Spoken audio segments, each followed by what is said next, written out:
New Zealand Prime Minister Jacinda Ardern gave birth to a baby girl in an Auckland hospital Thursday, becoming only the second world leader to do so while in office.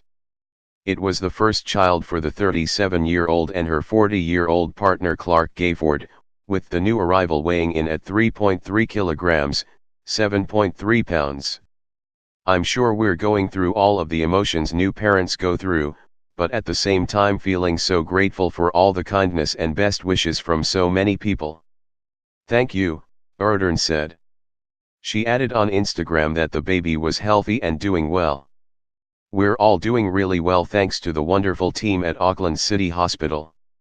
Ardern and Gayford, who hosts a television fishing show, had known the sex of the baby for several months but decided to keep it secret from the public.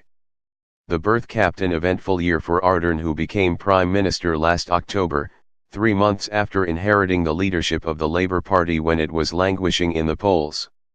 When no party won sufficient support in the election to form a government, she was anointed Prime Minister by New Zealand First Leader Winston Peters, the kingmaker in a three-party coalition also involving the Greens. Peters, who became Ardern's deputy, is now acting Prime Minister while she takes 6 weeks maternity leave, although she will continue to be consulted on significant issues. "Can I extend very best wishes to all the family at this very happy time," Peters said in a statement. "Like the rest of the country, we welcome the news of the birth of a healthy baby and are naturally delighted for the new parents." Former Prime Minister Helen Clark tweeted, "It was a proud day for Jacinda and Clarke and for us all.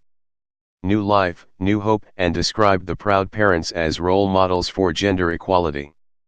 Ardern's Australian counterpart Malcolm Turnbull told ABC Radio he was really thrilled, while New Zealand opposition leader Simon Bridges offered congratulations.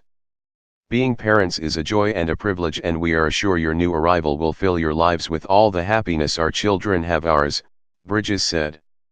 Sexism Row. Ardern, who refused to discuss plans for motherhood during the election campaign, waited until January to reveal on Facebook she had conceived and was going to be Prime Minister and a mum.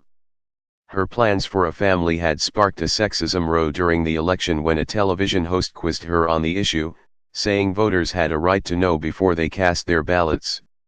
She rejected the line of questioning as unacceptable, saying pregnancy and child rearing should not hinder women's opportunities in the workplace.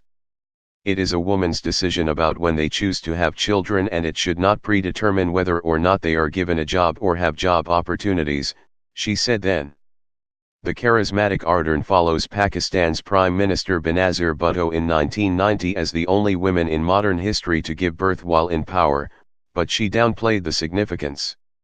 "Lots of people juggle a lot of things in their personal and private lives, and I'm not unusual in that. Plenty of women have multitasked before me, and I want to acknowledge that," she said when revealing the pregnancy in January. Pakistan's Bhutto, who was assassinated in 2007, gave birth in January 1990 to her daughter Bakhtawar Bhutto Zardari, who now describes herself on Twitter as one st child born to a sitting female prime minister. Bakhtawar tweeted congratulations to Ardern after the announcement, and shared a link to a news story on how Bhutto showed it was possible to be a mother and a prime minister.